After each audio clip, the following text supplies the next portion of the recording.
Thank you for listening to My Thoughts, a podcast with Jay. Here is this week's episode. Hello, friends. It has been a while. Welcome back to My Thoughts, a podcast with Jay. Happy March, happy spring. Let's get into it. So as much, see, I'm already stumbling over my words. As many of you already know, or if you don't know, surprise, I've released a book. I released a book of poetry that it's about six. I actually don't know how many book pages are in it. That's crazy. Well, anywho, the entire book is about relationships and the stages that we go through while in relationships, and these poems were written from relationships that I was in myself. Um, So the poems were from over 10 to 12 years ago. Well, spans over 10 to 12 years. So it's different relationships, different periods of relationships. It is called What It Feels to Be Love, The Stages of Love Through a Poet's Eyes by your girl, Jasmine J. Gatlin. If you haven't noticed, I'm sticking to this JAI thing. I'm trying to make out that's my name in the business world. So we're going to stick with that. um, but releasing this has been overwhelming in the best way possible. The love and the support that I've received from it, it's been amazing. I literally want to cry every time somebody tells me they bought my book. Like, it's like that's what you are hoping for. But I promise you, this is not about the sales for me. Granted, I'll take, residual income because we need it to flow while I'm in my slumber. I love to have some money coming in. But it's more than that. I have never been this vulnerable with my poetry before. I've spoken about my poetry. I've posted a few different pieces before. Um, I have recorded myself reciting poems. I actually have done live performances of my poem once or twice, but they were like at funerals. So yeah. But the ones that are in this book, a lot of these have never been seen by anyone, um, except for, I want to say maybe two people, honestly. Like, it's two significant people who have probably um, seen more of the poems. Um, One of them, because it is his birthday, shout out to Matt. If you're listening, happy birthday, Matt. Um, Matt actually was one of my inspirations to start back writing poetry because he was writing poetry and he would send me pieces and I would send him pieces and we would critique. And it was just like that opened up my love for writing again. And I just stuck to it and I just said, you know what? And that was years ago when that door was opened back up. So it was just amazing to be able to not only take pieces that I loved so much, but to put them in a book. I am a self-published author now. I wrote all of the poems. I edited every single thing. Every poem that's in the book is edited down to the slang and how I spoke it, like how I want it to be spoken when it's read by the reader. I made the book cover, the back cover. Um, I had to write out my entire manuscript. After editing it in my phone, I edited it through Word, and then I had to edit it again through Amazon, which is who I published it through, because it had to fit their manuscript and their um, requirements. So I did all of it, and this is why I'm so proud of myself. So to take poems that I wrote over a span of 12 years to create a book that took almost 3 years to create. It would have come out a long time ago because I was trying to go through an actual publishing company because I was afraid to do it by myself and I didn't know how to self-publish and what steps to take. But God's timing is everything. I'm very grateful that I waited to do it and that it was blocked before. You guys know that I'm a strong believer in everything happens for a reason. So this happened specifically for a reason. The time was now. This is now when it was needed. This is now when I was able to put my all into it. And when it was more pure and authentic. Um, it is out on Amazon. I am trying to find out how to get it in other entities. Like, I want it to be in libraries. I want it to be in Walmart, Target, um, Barnes and Noble. So I'm in the process of trying to figure out how that is possible and how to get it distributed correctly. So it's not just my close family and friends or just people who see it on social media. I want the whole entire world to know who your girl is. And fingers crossed, prayerfully, this is not my last book. I actually want to create a real nonfiction, I mean, not nonfiction, fiction book. Um, I don't want to spend the entire podcast talking about my book, but um, I am a very avid reader of young adult books. I love young adult books. I love a lot of my favorite authors are Black females, and that's my inspiration. I want to do that. So this is why I want to create an actual book at some point when God sees fit for my life and my timeline. But if you want to get the book again, it is called What It Feels to Be Loved. Also, I'm gonna be real with y'all forever. When I put it on Amazon, I typed what it feels to be loved, and Siri decided to change it to what if feels to be loved. So on Amazon, it is not spelled correctly. And because I had already published it, you cannot go back and like republish the title. You can change everything else in it, but you cannot change the title. Therefore, on Amazon, it is listed as what if feels to be loved instead of what it. But the actual book, the cover, the details on the inside, they all are spelled correctly. So if you cannot find it by spelling it the correct way, just search Jasmine Jai Gatlin on Amazon or in Google, and it'll come up. It also comes up with my podcast because it's on Amazon. Um, Besides that, I did turn 30. That was the last episode of me preparing to turn 30. I had an amazing 30th birthday. I'm very, very grateful for my support team and my village that is surrounding me. I did a birthday party where I did have like a little cover charge or whatever, but I still had almost 80 people come out to celebrate me on my 30th birthday, and that was amazing. And I love y'all real bad for everybody that's listening.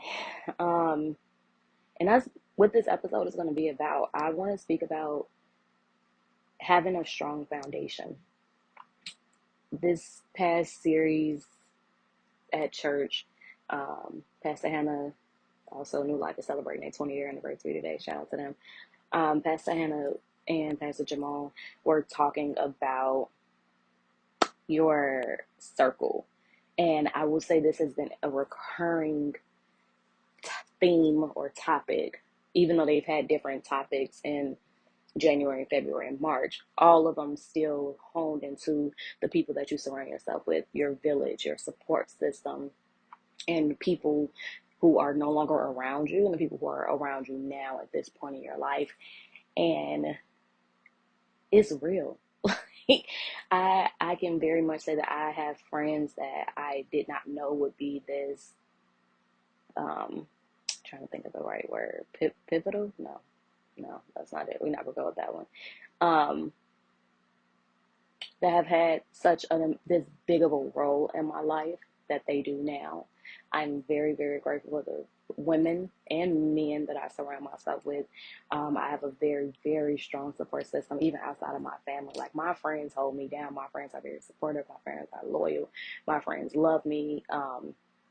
Like, to mention just off back, my 30, it was my 30th, and you're like, oh, they supposed to show up. They don't have to. People don't have to do what you want them to do. I had literal friends fly in from Dallas, from Atlanta. I had family and friends coming in from Dallas, from Atlanta, from Phoenix, Arizona, from New York, driving in from Indianapolis. I had, like, y'all don't even understand how much that meant to me to have those people there with me, especially embarking on a new journey that is my 30s, going into not only a new year, but having, this new milestone that I've become a part of.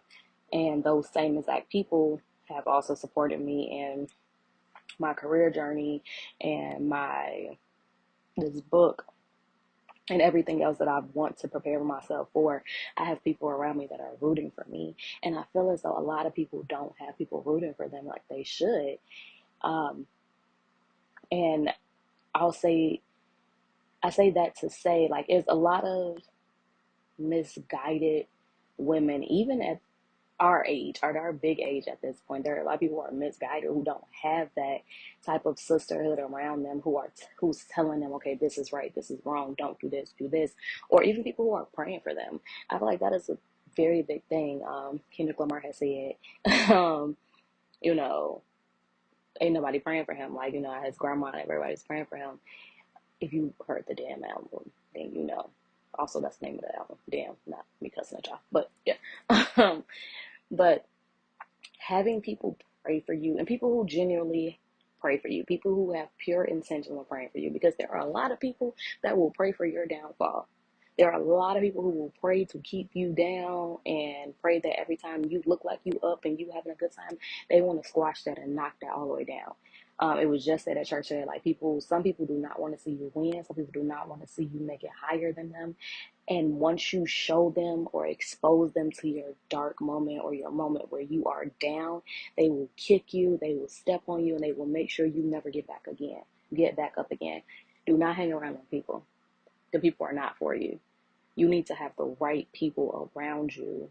And it takes time.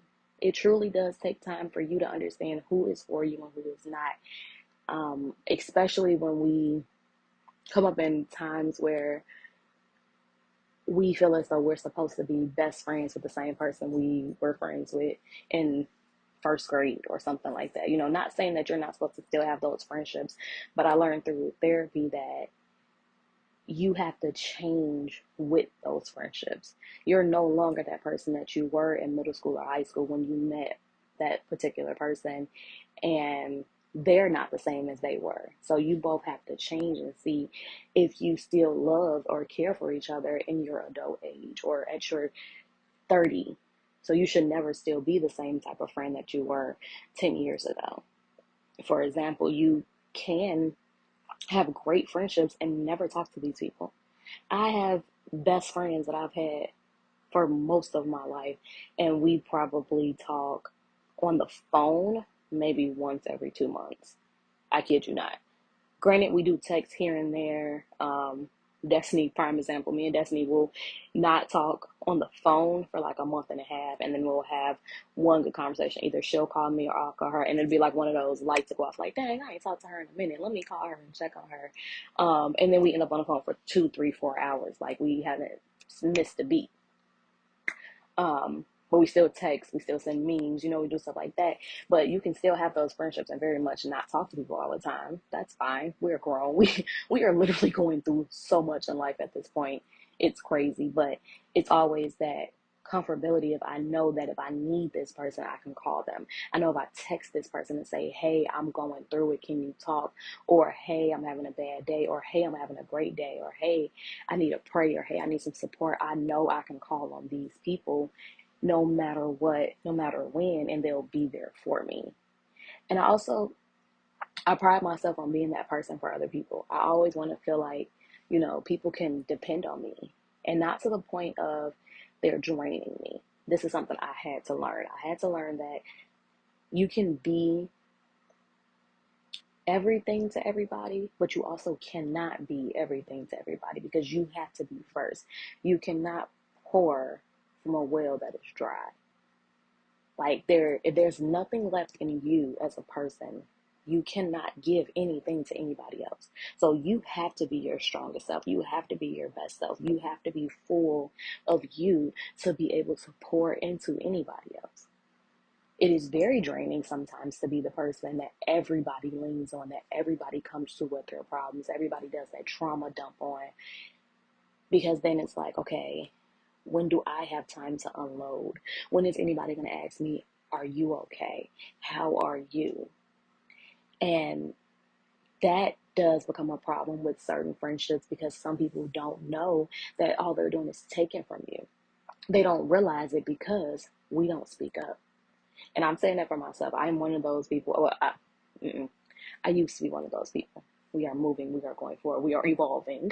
Um, but I was one of those people that would just allow people to trauma dump on me and pour their emotions and their feelings and their pain and their stress into me, that I would take it all in because I don't want to see you hurt or go through whatever you're going through. I wanted to take that from you, and I wasn't letting it go because now I'm holding on to this. I'm holding on to your pain and everything that you're dealing with.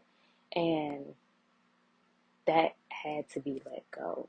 Like I couldn't give out.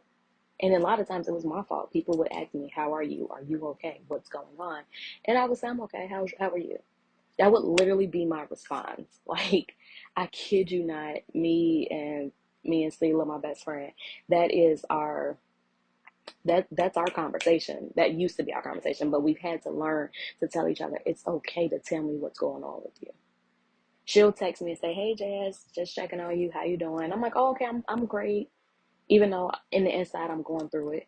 I have some shit lined up. I have stuff that I'm battling and I'm facing, but I'm like, "Oh, I don't want to burden anybody with my issues." So I'm like, "Okay, I'm fine."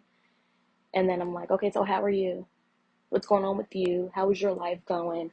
And then now she's telling me, what she's going through. Or on the flip side, she'll be like, "Oh, okay, I'm fine too. Everything's great. Nothing's wrong." But then behind the scenes, she's going through shit and she's battling shit and it's stuff that she needs to say to somebody, but she doesn't want to burden me with her problems.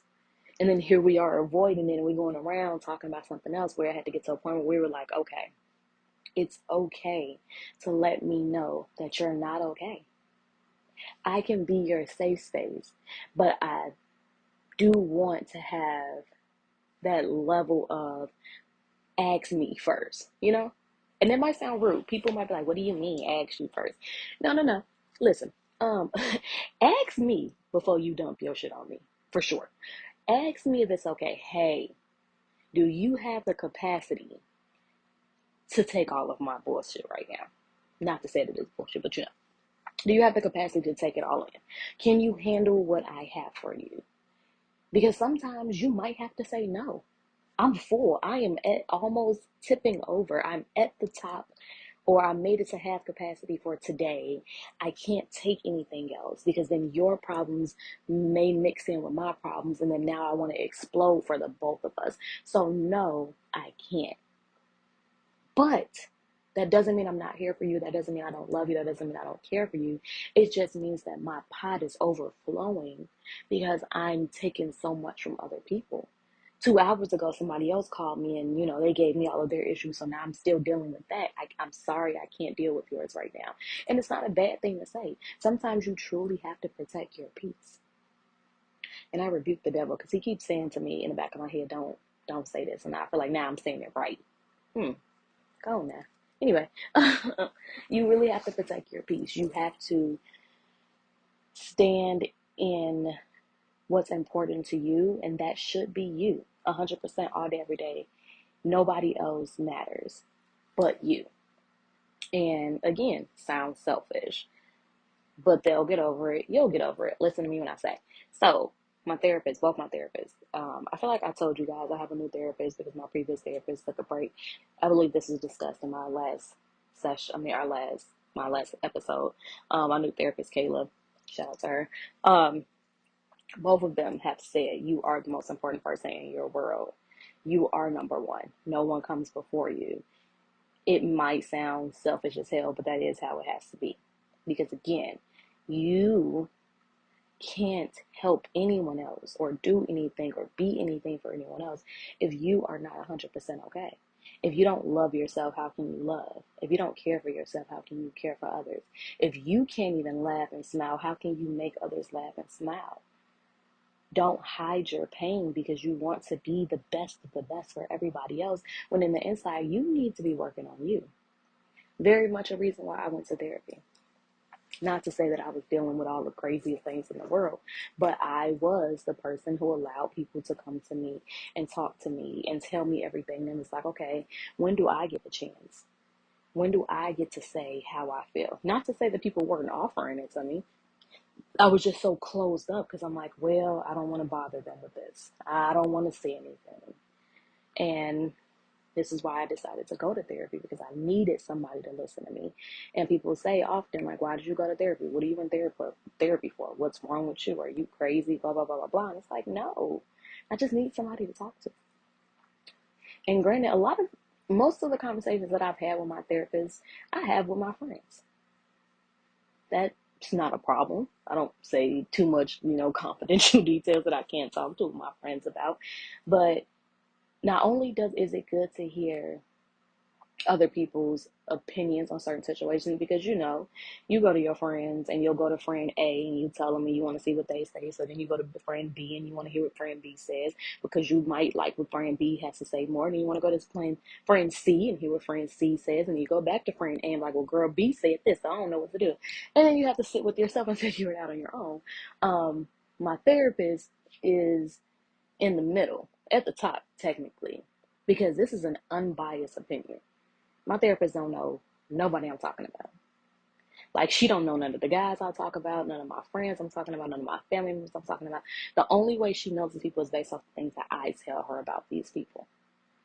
And at this point, my new therapist really doesn't know me 100%. So she's still learning me. So she's not even judging me off back. Not to say my friends are judging me, but it's just like, girl, you messing with him again? Girl, I thought we was gonna leave him alone. Girl, like, we know. I'm processing. Let me be done with him first before you tell me to stop. Like, dang, let me get through it. My therapist just be like, okay, now, why are we doing this? Let's figure this out.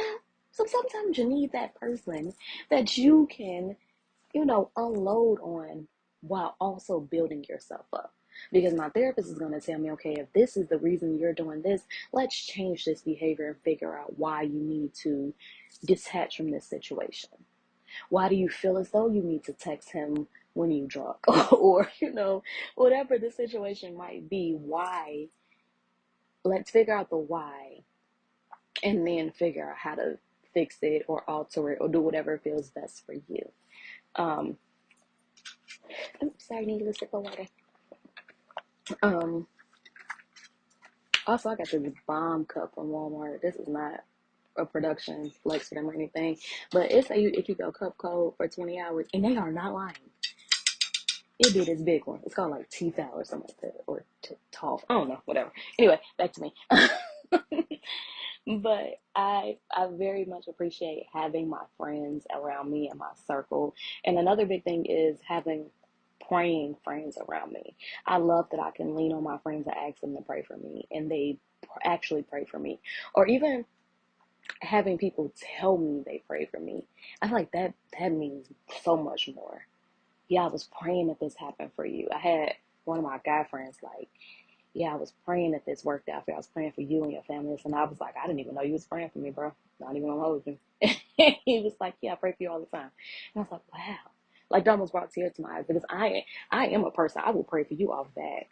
Like, people be commenting on posts on social media, and they'll say, I'm praying for you, and they don't be praying for you. I'm gonna pray. You ain't even got to be a long prayer. Even if I don't know you or whatever, if I see something sad, I'm like, God, bless them. Jesus, help them. Like, whatever it is, I'm going to say it. It could be quick, precise, straight to the moment, and I'll keep going, but I'm going to pray for you. I was raised by praying people. We going to pray. And I feel like that means a lot, to have your circle and your support team in your village pray for you. Today, while I was walking out of church, let me tell y'all about God. So I went to service today for the 20th anniversary for New Life, and great service.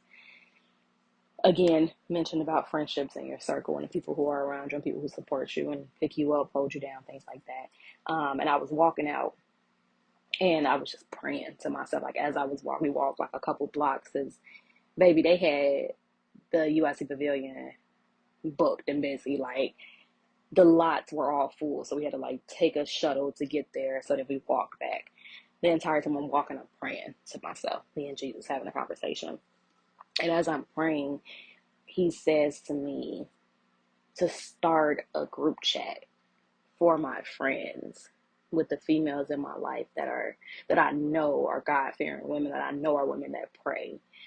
Start a group chat with those women. When I tell you down to the detail of what women to include in this group chat, down to the detail of what name to make this group chat, as I'm writing out the message, because I just sent it out right before I started recording, as I'm writing out the message of what to say to these friends and how I'm bringing them into this newfound community. I was like, what do I name it, Jesus? I don't know. What emoji do I put over it? Like, how do I do it? He was like, God's favorites. I'm like, period. Stop playing, because you're not wrong. And I went and picked females in my phone contact and sent it out. And then I even opened it up to a bigger platform. I posted on my social media page and was like, if you want to be a part of this, let me know. Because it really, you're having a village and a sisterhood around you to pray for you, to pray with you. It's amazing, because you never know what person or how another person is praying, how it might affect your life.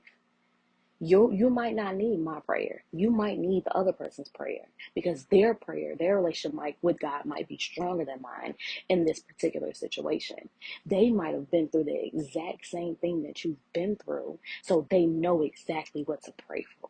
You never know who's praying for you and how their level of or connection with God in that moment is needed for that prayer. Not to say that my prayer isn't going to work for you, but their prayer might be a little bit stronger because God already saw what they've been through. So now he is working and interceding through them to get to you. Don't block your blessings off of only talking to that one person. This group chat I made, a lot of the people know each other. Some people don't know each other. This was just a village. This is a community. This is a door that I've opened because God put it on my heart. I give it to you. Also, like I told them in the message, you don't have to stay, because I don't love group chats. I don't like notifications. I don't even not like group chats. I just don't like notifications. But it isn't a place to rants or whatever event. It's just here's a prayer that I saw this morning. Here's a meme to get you through your day. And this is a project for me. This is my assignment from God, because now I have to keep this going. If one person, nobody ever says anything in a group chat, I have to be the one that says something. I have to be that person, because this is my assignment. It wasn't put on me to give to somebody else. And I already get motivational quotes throughout the day from an app on my phone. I already get the Bible verses sent to me from the Bible verse on my phone. So why not share it? I always see inspirational videos on TikTok and Instagram, or memes that have affirmations or things like that. So it's like, why not share that with other people? Because you really never know what your circle is going through. You have no idea what the people are battling in their day-to-day life, because we all look so strong. We all look like we have the brightest smiles on our face. We all dress right. We all look good. We always, when we around each other, we're laughing and, congregating and partying or whatever. We all always seem like life is great. And sometimes life is not, but we have a hard time telling that to other people. We have a hard time opening up ourselves to other people because of judgment, because of fear of being put down, because of fear of not feeling welcomed, fear of not being understood. So we have this fear where we're just so taken aback, where it's like, I'm not going to tell nobody what I'm going through. Or I'm just going to tell this one person all the time everything that I'm going through. And that one person might be your best option. But then again, they might not be. Because that one person might be so full of capacity of everything that you're telling them, they're going to always give you that generic response. Now, you got it, girl. Keep pushing. Child, I got you. Don't you worry about it, baby. Oh, no. Yeah, Jesus. You going to work it out. Go listen to some music. Go clean up or something. Like, let's take some shots. Like, you're going to get that same response, because now at this point, they are so full of capacity with things that you've poured into them. They don't know how to help you anymore. And then also, you might be very stubborn. You might be the hard-headed friend that don't listen to nothing nobody say. So you might need somebody else to say it to you in a different way. And maybe that'll change how you view the answer. Like, oh, well, now that you put it that way, now I understand what this person was trying to say, but they just didn't know how to explain it to you. So it takes somebody else to come into your journey with you and say, here, this is how you should do it. This is, let me push that stubbornness aside and help you do this. Another thing that was spoken up in church was about letting people guide you, having a leader. Ironically, again, while I'm walking towards my car today, in the middle of praying, we I'm walking and I'm feeling good. We've been walking for like 15 minutes and I be tired sometimes, but I'm like, okay, I feel healthy. Am I right now? So I'm feeling good. I'm walking and I'm praying, and I look up. I said, I don't think we walked this far, Ma. I don't think. So we looking around. This lady walks up and she says, "Y'all lost? No, cause y'all probably gonna be over here in this part of the city. Come on, we down here. You go to the whole city and make this right. Then you gonna be right there. Come on, follow me." And at first I'm like, girl, we be in the city. Like, don't do that. We ain't even that far. We got UIC. We be over here sometimes.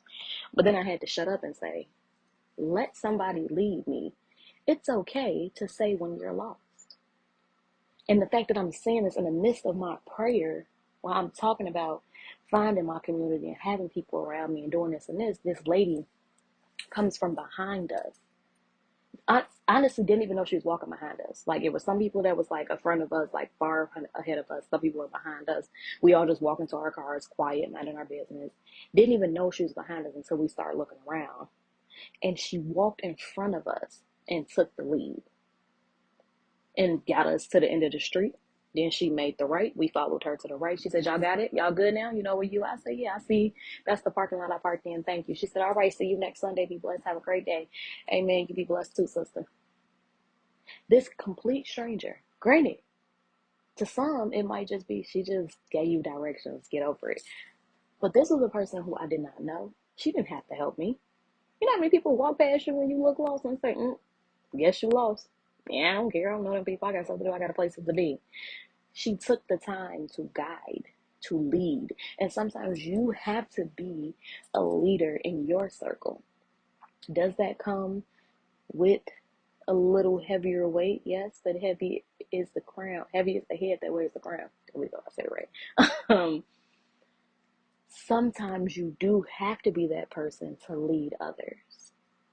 And you have to make sure you're leading them in the right direction. So you have to be prepared.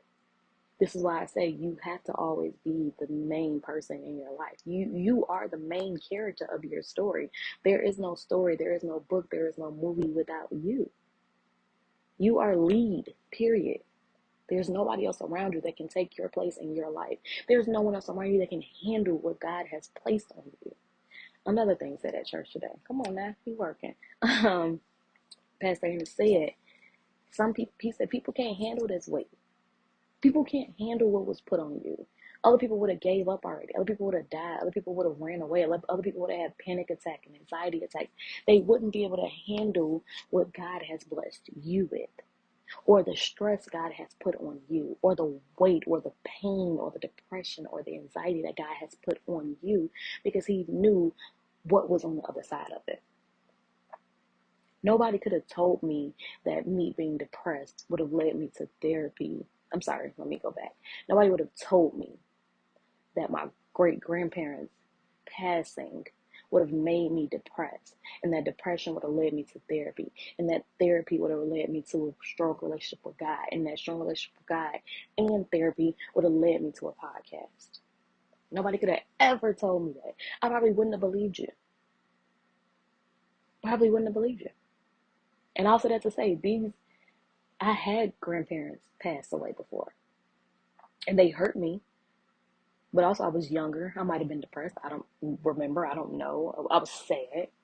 But with grief, that is a tricky thing. And with life, especially in this day and age, it's like you get that one day to mourn someone, and then you're supposed to just skip over and move on.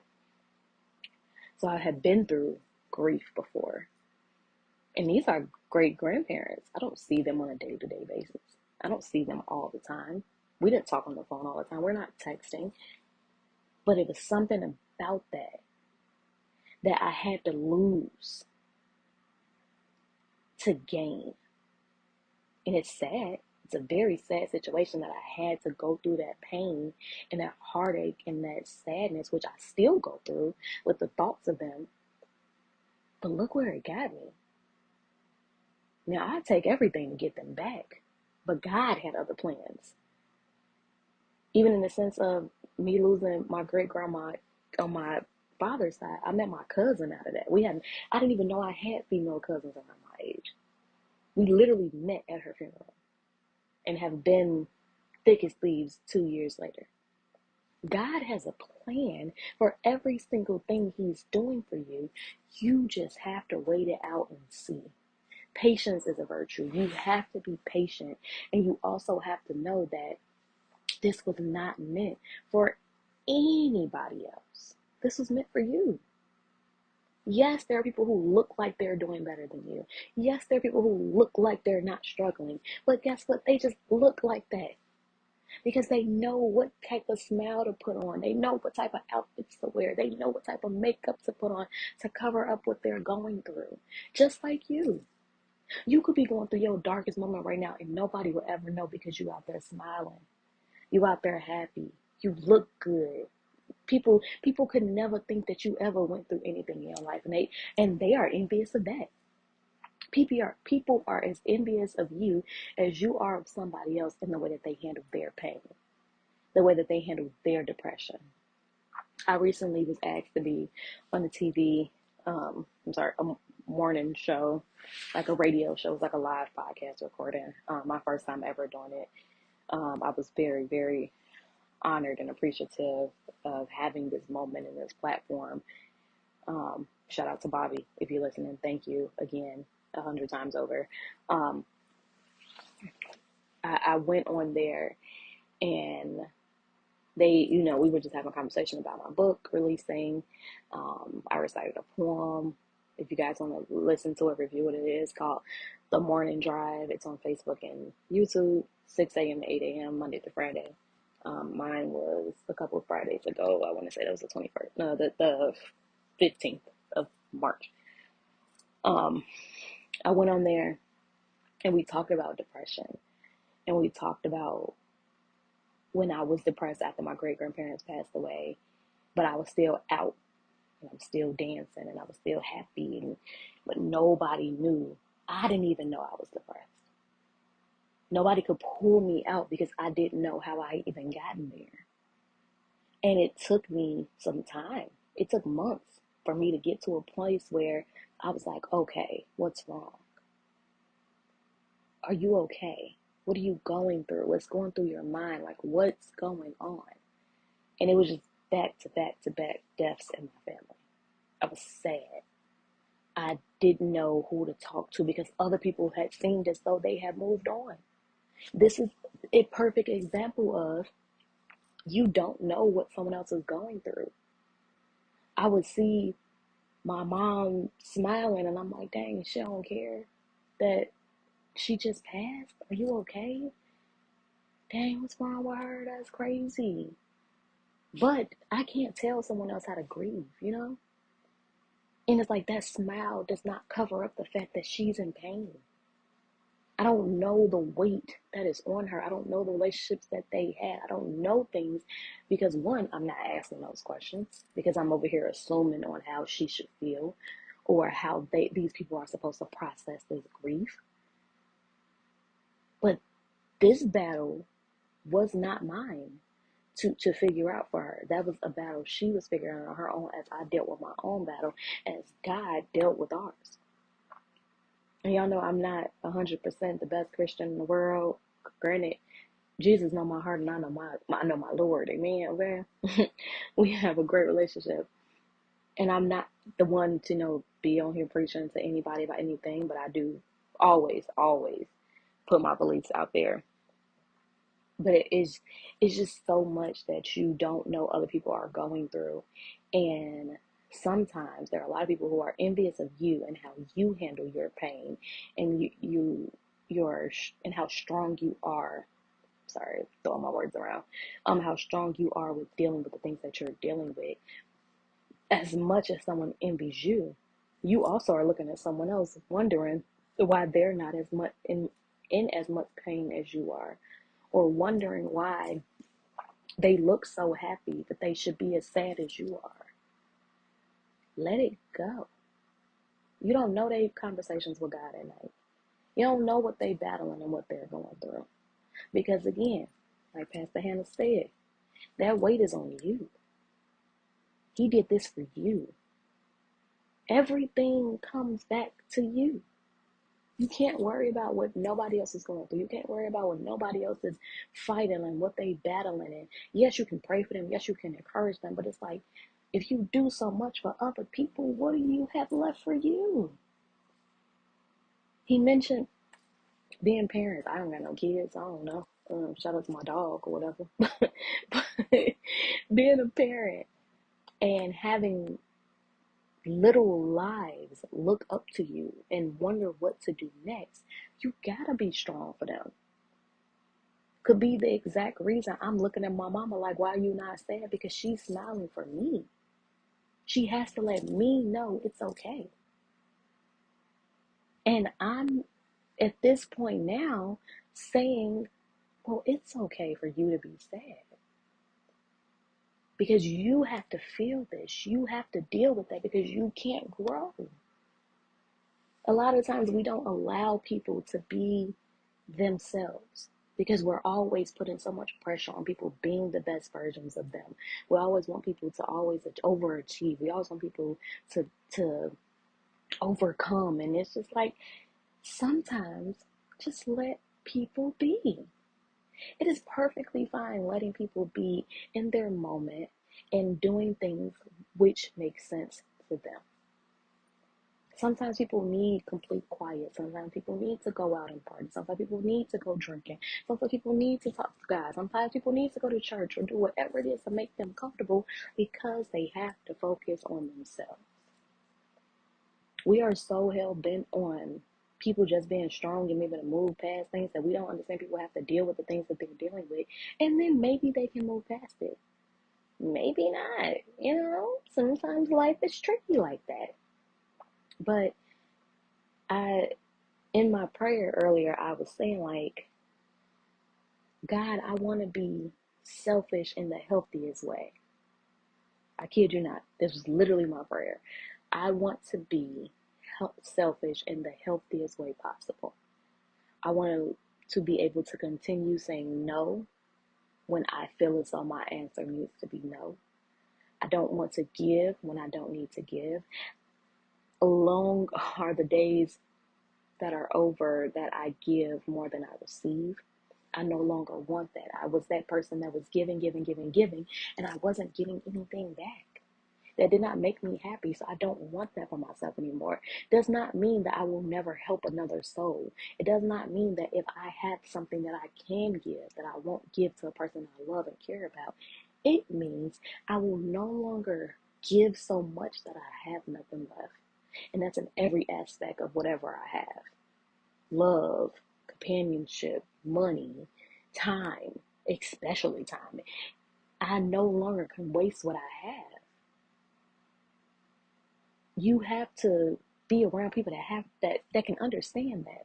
If I'm telling you no, it's not because I'm being malicious. It's not because I'm being rude. It's not because I'm being selfish. Even though I have the right to be selfish, it's mine. I don't have to give it to you. Go get it. Go get yours. This is mine. He gave it to me. I worked for this. I did what I had to do to get this. I don't have to give mine to anybody. But I'm not going to just say no off back. Oh, I'm not that type of person. But if I wanted to, I can be. And this is why I say selfish in a healthy way. I want to be selfish for myself so that I grow. I don't want to be selfish that I begin to say no to everything, everybody in a negative way, or that I become selfish and alone. I don't want to be alone in a bad way. I want to be alone healthy, that I'm okay with being by myself, that I'm okay if people leave, that I'm fine with them leaving me, which is something I'm learning in therapy, is about attachments to people and how you attach yourself to certain things because of your, it's called attachment styles. Um, there's a thing called secure attachment. I want to be able to be in a secure attachment where if somebody leaves me, I'm okay. I want to be selfish in that way. I don't want to be selfish to the point where everybody hates me now, nobody loves me, nobody wants to talk to me because I'm such a selfish, angry individual, and it's just like me, me, me, me, me, me, me. I don't be greedy, but I do want to be selfish in a healthy way. I want to learn to stand up for myself. I want to learn to say no to things that I do not want to do, things that I do not want to give, no to people that I don't want to be around. That's just like taking a date from someone that you don't even want to be bothered with. I've learned to turn those down. No, I'm not interested in you. Now, granted, I be giving my number out or social media out to people because y'all know niggas they don't be like me here. No, I don't like that. They be out here shooting and killing people over saying no. Y'all need help. That's not okay. Anyway, but no, I am not interested in going on a date with you. We talked for a little bit of time. I wasn't interested in it. It is what it is. I'm just not going to reach out to you. I'm not going to talk to you. I'm going to leave it where it is. If I got to block you, then so be it. No to being everything to everybody. I no longer want to be that. I want to be everything to myself. I cannot pour if I have nothing in me. No to showing up to every single event. That is one thing that I've learned. I want to be there for everybody. And a lot of the reason is, might be a selfish reason, but I do that so people could be there for me. I kid you not. I'm very big on, you know, what is it? Do unto others as you want done to yourself. I am very big on that. So if I show up for you and I support you and I give you loyalty and I give you love and I come to your events or whatever it is, your birthdays, whatever it is that's important to you, if you invite me and I show up, I expect the same from you. And then some people don't have the same philosophy because when it comes to me, then you don't show up. You're not there for me. You're not a call away. I can't text you and you respond. I can't do this. I can't do that. So it's like I had to learn to say no because everybody does not have the same intentions as you. That is a very, very big pill to swallow. To understand that sometimes the people around you do not have the same intentions as you do. Sometimes people around you do not love the way that you love. Those people do not support the way that you support. They don't see loyalty the way that you see loyalty. It does not make them bad people. It just makes us different people. We are all raised in different backgrounds. Some people can be born in the same exact house with the same exact parent and the same exact day to day and could be completely different people. You don't get to just say, well, we did all this together, so you should be the exact same as me. That's not how the world works. You don't know what trauma they're dealing with. You don't know what they're dealing with day to day. You don't know as they grown what changed in their lives. You just have to understand I can't be there for you in every capacity because you're not there for me. And I've learned that I need to speak up for myself in that sense. It's been a lot of occasions where I've had to tell previous friends because selfishly being healthy in a selfish way, I had to let go of friendships and relationships that no longer served me a purpose. I was and I am trying to not no longer be the person that holds on to people, which is an attachment issue, that holds on to people that don't do right by me. I give people too many chances. And those chances ended up becoming more years and more years and more years of me saying, I should have stopped talking to them 6 years ago. I should have stopped dating them a long time ago. I should have deleted their number this time ago. I should have never let them come back around. That was me attaching myself to these people in those bonds where I'm like, well, I don't want to lose it. I don't want to let these people go because they have something good about them. Those times are long over. I'm done with that. Because why do I continue to put myself in a cycle with a person that does not do right by me? I'm going to wish you well from afar. We don't have to be in each other's lives, and it's okay. This is me being selfish. I had to stop allowing people to be around me that didn't serve me any purpose anymore. Because that doesn't mean that they didn't serve me a purpose at first. They served a purpose. They did their thing that they were there for. But a lot of times people are there for a season and people are there for a reason. And some people ain't even really meant to be there at all. But we have this fog over our eyes that we just are in such a daze with this one person, may it be romantic or a friendship or even a family member, where you're just like, well, everything they do is great. And you are just so blinded by the fact that they could be doing this for a reason. There are some people that will legit come around you and be in your life because they see what you are. Another thing said at church. I want to say last couple weeks ago, last month, because it's talking about your seat of expectation. And Pastor Hannah said there are people who will see the seat that you are sitting in, who will want to be close to you because they know that you're in that seat. And how I took it is that people want to be around you because of who you are. Because you're so great, because you're so kind, because you are generous, because you give more than you take, because you give words of support, because you are loyal, because you love hard. People want to be close to that because they know what they can get from you. And unfortunately, there are a lot of people who take from you and take from you and take from you and take from you until you have nothing left to give. Now, that does not mean that they came in there with that intent to take from you. A lot of the times, we set ourselves up to allow people to continue to take because we don't know how to say no to people. Oh yeah, you can borrow this. Oh yeah, you can have this. Oh yeah, I can give you a ride here. Oh yeah, you can stay over. Why? Stop letting them feel so comfortable with being able to pull so much from you, because now when you tell that person no, oh, all hell gonna break loose, child. They're gonna be, what you mean no? You ain't never told me no before. Oh, you acting different now. That's my fault. You're right. I should have told you no in the beginning. I should have told you you cannot play with me like that. But I didn't, and my apologies. I know better now. Note to self: do better, get better, be better. Okay? So you have to learn that these people are not around you just to take from you, but they see how easy it is to take. And then they become in this cycle where they're so comfortable with asking you for things, and then they are shocked when you tell them no, that now they are defensive. Now they angry. Now they mad because they can't believe you told them no. When I have every right to tell you no about what's mine. And what my thing is, I become not a different person, but I become like, oh no, should I have given it to them? Because what if I don't give it to them, are they gonna leave me? If I don't help them, are they no longer gonna ask me for help? Because I like helping people. If I don't love them how they want to be loved, are they no longer gonna love me? Are they gonna leave me alone? What will my life be like without this person? And then I get in this cycle where it's like, okay, well, maybe I should give them what they want. Like, okay, I'm sorry. I didn't mean to tell you no. Here, you can have it all. Just don't leave me. This is the attachment that I've created with people.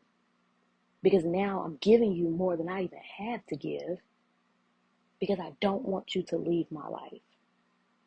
And it's a terrible mindset, if you ask me. It sounds bad. This sounds like a terrible relationship. This is very, very, very, very abusive. Like, and they don't even know that they're doing it. Sometimes people do. Sometimes people 100% know that they're taking from you on purpose because they came to you because they've seen who you are. And they can also see your alignment with God and what relationships you have and the people that are around you and say, this person is good. I need to be around this person, because it's just like being the number one party promoter in the city. If you're from Chicago, you know. I'm going to be around you because I know we're going to get in all the clubs for free. You're the party promoter. You're going to get us in for free, bro. You getting bottles for the low. They dropping chicken wings off at the table. The next party we getting in for free. I could drop your name at the door even when you're not there. It's lit. We're going to be around you because we know we gain something from being around you. The party's lit all day, every day. I can't wait to be with this one person. And then that person gets to the point of, well, I just like you using me now. You using me. You don't even go to the club like that, but you want to go to the club every time I go to the club. You don't even like drinking Patron. What you drink Patron? I used to be a Hennessy type of girl, you know. And then it becomes friction. But the friction is started not with the person that was using you, but with the person that you are. You didn't say no. You never told this person, okay, these are the rules and regulations. You can't do this, you can't do this, you can't do this, you can't do that. You only get to go to the club on Saturdays. You can't drink Hennessy at this club. You have to drink tequila. You can't bring your friend. You can't wear this. You can't do that. You did not set those rules up for people to not play with you. This is something I'm learning. And in the process of learning to tell people stop playing in my face, is they don't know that they're playing in your face until you tell them. God's honest truth. People do not know. Again, not all people. My stance is with pure intentions people, not people who purposely come around you to take from you, not the users and the people who are the bad apples, not those people, but people who have pure intentions, who actually want to be around you because they see greatness in you and they want to help you level up and they want to help you be better. These are the people that I'm talking about, who are not around you with malicious intent at all whatsoever, who are just sometimes don't know that you don't like a certain thing. Down to the sense of, because me and my therapist are currently talking about this, it can be, let's say dating. Let's go off dating. You're dating somebody, and one of my big things is communication and also affirmations, or, yeah, like, letting me know you like me or something like that. So we'll use that as a topic. If I'm dating someone or starting to date somebody and we don't talk for a whole day, a whole 12 hours, I don't hear anything from you, my mind starts to race because I'm an overthinker and I think you don't like me anymore. I think you're not making time for me. I think you might be with another female. I think that you're just so busy that you I didn't cross your mind. And I'm sitting here like, oh, I want to text them, but I can't. Oh, child, because Jasmine is something stubborn. I will not reach out to you. I kid you not. Unless I really, really like you or I really want to just see, hey, are they thinking about me? Hey, they might be busy. But that ain't too far. And but now my mind is racing. And I'm just like, oh my God, I cannot believe this person is not texting me. How dare you not text me? Okay. And I see you on social media. I can see the little green dot on Instagram and Snapchat and Facebook saying that you online. How dare you make a tweet 5 minutes ago about a basketball game and you ain't talk to me all day? Oh, I'm going to cut you off. Blocked, through, done. Never talking to you ever again. And then when you have a conversation with this person again, and you didn't have to, take it to the level of blocking them, they like, hey, how you doing? What's up, baby? And you like, you tough. You ain't text me all day. You hate me. Is that what it is? Do you hate me? And they like, what are you talking about? I didn't know that was a requirement for you. Girl, I was working. I was waiting on you to text me. They love to say that. I was waiting on you to text me. I thought I responded. I typed it out and didn't hit send. I'm triggered. Anyway. But that'll be the conversation. It's like, oh, I didn't know you required that of me. My apologies. I didn't know that you needed me to text you all day, every day. I texted you good morning. We said good morning at 8 o'clock this morning. After that, I went to work, did my day. I wasn't even really on my phone. But now that you told me this, I hear you, I understand you, and I'm listening. I got you. From this day forward, we're going to have communication, or I'm going to let you know, hey, I'm working, can't talk for the next couple hours, or hey, I'm doing this, whatever it is. Maybe this person is not a texter. Maybe he likes to talk on the phone. I, on the other hand, do not. I do not like talking on the phone to people, which is crazy because I can sit here and talk and have a whole conversation with myself for an hour and a half. But I'm more so, I work in a call center. And I talk to customers all day on the phone, so I don't like talking on the phone. But I'm also not a dead space type of person where people sit on the phone for hours and it be quiet. Literally in person, I could do that with it's like my best friends, where we have like 55 different conversations, and then when it starts slowing down, we're like, oh, okay, girl, all right. We've been quiet for so long. Okay, let's hang up. Other than that, you cannot what you're doing me to death. Oh, don't do that. That's what texting. If you texting, we just saying what you're doing all day, then it's like, okay, maybe we can either come up with a conversation or pull up. I'll see you in person. And some people are like that too. Some people are in person type of people. They don't like texting. They don't like talking on the phone. They just want to spend time with you. Understandable. But you don't know that if you don't ask these questions or put it out there up front to say, hey, I'm a big communication type of person. I want to talk on the phone all day. Or, I know we grow and we have responsibilities, but I want to feel like I matter to you. And right now, I don't feel like I matter to you because you don't text me, you don't call me, you haven't tried to hang out with me, etc., etc., etc. And the biggest thing is, if you voice your opinions on how you feel about something to a person, you have to give them that next chance. Just like baseball, three strikes you out. You give them the first chance where they did not make communication all day, but they did not know that it was required of them for you, because you have to set your requirements with people. You have to tell people how you want to be loved, how you want to be heard, how you want to be supported, because if you don't tell them, they will never know. I've learned that the hard way is that I be expecting people to just be me. I love you this way. Why can't you love me this way? I support you this way. Why can't you support me this way? They don't know that because I'm just in an assumption that, well, you see, this is how I show up for you. So I always want you to show up for me. I've really had to learn that that's not the way the world works. People, one, have things going on in their day-to-day life, but also there are people that, they need to be told what needs to be done and how you need to be loved. So after that first chance, they get that second chance. You give people the ability to change this now learned behavior. Now I know that you don't like not talking for days or for hours. Now I know that, you get off at this time, and when you get off work, you go to sleep after you get off work. So you're not going to text me back. And this is a learned behavior on both sides, because now I'm learning how you communicate. Now I learn what you like and what you don't like, because you have to tell me this. Don't just take what I say and run with it. Now you say, okay, well, when I get off work, babe, I'm not trying to talk on the phone. I get off at 5:30. I need a moment. I need a break. I can't, I don't have the capacity to talk to nobody. I want to drive home, my music blasting, windows rolled down, just enjoy my day for a second. Not to say that you don't matter. Not that I don't care about you. I just need my own moment for a second. Like, let me just have this. Now I understand. This is what you do. You go to the gym after work. You need a quiet moment. You need whatever it is, but let us just send a text and just say, hey, thinking about you. Cool, that's it, whatever. Now, on part of it, the person is going to do better if they want to do better. If a person, friendship, relationship, family, work relationship, whatever. If a person wants to do better by you, and a person wants to be in your life, that person is going to change or do better and adjust to the requirements that you have. Because now this shows that they want to be there. And sometimes they'll, have their things that they want you to do, and then you guys have to meet each other halfway. That is a relationship in all forms of the word. Or that person will say, well, you require too much. I ain't gonna be talking to you all day every day. I got this, I got that. I ain't got time for you. I don't want to do this. I'm done. Deuces. And they'll leave.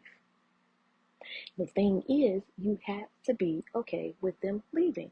You've set a requirement. They cannot meet that requirement. Let them go. Now, later on, they might pop back up and say, you know what? I like you enough to understand that this is how you want to communicate. I'm going to do this for you. See if they can show up for you. And if they cannot, again, then deuces, you are gone. And also watch out for the people that do right temporarily. There are a lot of people that will do right to pacify you. It's a very narcissistic behavior. They will do right, they will act right, they'll call, they'll text, they'll show up, they'll go on dates, they'll do this and that, just for a couple weeks, maybe 2 to 3 months at most, just for you to shut up, just for you to be quiet, just for you to calm down, and then they'll jump back to doing their original behavior, because this is who they truly are. This is what they wanted, because they needed something from you. Even if it isn't a material thing, they just needed something from you. They needed a shoulder to cry on, a house to live in. They needed something. So they're going to do right temporarily. So you have to watch out for these people. You have to keep that eye open on these people because some people will do you wrong, even if they seem like they have pure intentions. Even though sometimes people who put pure intentions, their intentions have become a little unpure, so they start changing their ways. But people who rock with you, people who want to be around you, people who love you, people who support you, they'll do right by you. And you also have to be willing to do right by those people. This is how you build your village. This is how you build your support team. I have friends that, like I said, I'm that friend that goes to everything. I support people. I show up with gifts if I have it. Um, I have people that I've done that for just off the strength of even being, friends or sisters of somebody else. And literally, my friend Kyla, because this is a real life experience, I just feel like it's easier to explain it directly. Me and Kyla became friends in high school because of mutual friends, because of Destiny and Jasmine. Um, and me and Kyla were having a conversation one day. I want to say it's my birthday last year. Yes, it was my birthday last year. I did three things my birthday. I did something Friday, Saturday, Sunday. Kyla came to everything Friday, Saturday, Sunday. Like, no hands down. She was like, I know your birthday was coming up. I know you go all out. Whoever else has something planned this weekend, I can't make it unless you're going. Point blank, period. Friday, Saturday, Sunday, I'm with you.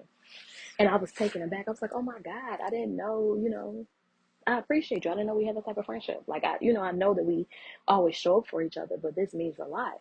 And she said, it took for me, like, you came around a lot of times with Destiny. And then I started saying, this person really shows up for me. This person is supportive. This person comes to everything. So then I went outside of that relationship that me, her, and Destiny, well, she went outside the relationship that me, her, and Destiny had. And me and her built our own friendship. And it was okay. You're invited. Destiny doesn't have to be there. Jasmine doesn't have to be there. But, you're invited. You can come. And then it became, okay, now I'm at family events. And now I'm hanging out just when we want to hang out. And now me and you can go out and do things, just me and you one-on-one, because now we have this type of friendship. And then we also have that friendship where we do show up for each other. So next, when her birthday comes up, whatever you got, I'm dropping everything. I'm here for you. You were there for my entire birthday. Even if it's not a birthday, whatever it is, I'm there for you.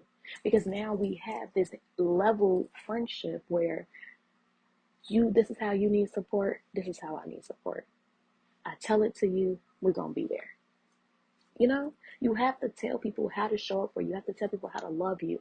And then you have to pay attention to what those people do with those things that you're telling them and how they move forward and where they go from there. And then this is how you pick and choose who is a part of your village. And your village could be lifelong friends. Your village can be people you just met. It could be people from work. It could be people from your job, not your job. It could be people from school. It could be people from all walks of life. But you get to pick and choose because, again, you are the main character in your story, in your book, in your movie. The people around you are supporting characters. You can have a movie with just one main character. It might not be the greatest movie in the world. So you need to have those supporting actors, those people who are by you to help push this movie up, to help push this person up. You can't have a movie without a director or a producer or the video people or the production team or nothing like that. So you need all of that to help you get to where you're going. And that can be family, friend, man, woman, boyfriend, girlfriend, pastor, therapist, whatever it may be. You just have to pick the right people around you. If you don't have the right people around you, you can't succeed because you're always being pulled down by people around you. There's people who see you at that seat who want to knock you off of it, who want to stump you out because they hate to see you shine. I can wholeheartedly say I'm surrounded by people now at my age of 30. I have people around me who want to see me shine. They are not afraid of who I can become. They are not trying to cover me up. They're not trying to talk me all out of it. They're not trying to say, oh, don't do this. They are supporting me. They are loving me. They are caring for me, and they're pushing me to my max capacity. And they're saying, do the best you can do. And if you can't, that's okay, friend. We'll figure out how to get there. I don't have people who bring me down and just say, I wouldn't do that if I was you. You ain't gonna make it. Don't do that. That is not your thing. Don't do that. That ain't for you. I have people who are wholeheartedly around me, who are supporting me and loving me and telling me I'm doing the right thing. Keep going. I have friends that call me and pray for me. After I did my radio interview, I had people calling me and texting me. After I released my book, I had friends and family sending me screenshots of them buying my book. I didn't ask for that. Yes, I want people to buy my book, but I'm not. They usually say your first customers are not your family and your friends. So getting these messages of I'm ordering this, I'm doing this. It's like, even if you're telling me you ordering and you didn't, okay. Like, I'm like, okay. I can't tell who orders anything from me. So, okay, that's fine. I'm not mad at you. This is something I did for myself. I didn't do it for people to just send me money or, whatever. It was just like, I did this for me. So the fact that I have some people around me that's still supporting me, even my godmama was like, I probably won't read it. I'm going to buy it to support you and I'll give it to somebody else. That's fine. That's support. You're still supporting me. You are still there for me. When I walk into rooms, people are like, okay, author. Like, y'all, stop playing. Like, that, I wholeheartedly appreciate the people that are in my life. And I'm kind of getting emotional as I wrap up this episode because it is getting kind of long. But love the people that love you. Support the people that support you. Be there for the people that are there for you. Stop holding on to attachments and bonds where you feel as though you're supposed to be in somebody's life because they were for you at one point, but they don't show up for you anymore. It's okay to let go of friendships that are not working for you. It's okay to let go of relationships that are not moving for you. You don't have to stick to things because it's comfortable. Leave that comfort zone and go, because if you never leave one thing, you'll never find that open space or opportunity for something else. If you stay in dead end relationships all your life, how are you ever going to find something new? You can't, because you're so focused on working these things out. You want to make other people happy and you're trying to please everybody else, and then it's just like, you don't know what's waiting on the other side of that door. Close those doors. Let go of those draining friendships and draining relationships, and even draining family relationships. Let them go. Let people work to get back to you. Let them realize that they did wrong, that they were the bad person, and they didn't deserve you, and they deserve to do better by you. And if they never get that wake up call, let them have it. Forgive, forget, give it to Jesus, and move on. There's nothing else you can do. But don't let people continue to bring you down. Don't let people just drag you and pull from you and pull from you and pull from you, and then you have nothing left. Be around people who want to see you shine, people who pour into you instead of instead of you pouring into them all the time. And I learned that in therapy, that I need people around me that pour into me, that love me, that support me, that help me, that heal me. Because I've so long been the one that's always been pouring. So it feels good to be poured into. This is why it makes me emotional. Not to say that I haven't had great, strong friendships all of my life. I have. I've very much so had friends that I've known 10 plus years at this point. But I've had bad friendships. I've had bad relationships where I got caught up in those, but I just stayed in it so long because I just felt like this is what I deserved. Because I thought they were loving me correctly, but I wasn't putting those boundaries out there to actually say, I don't like this.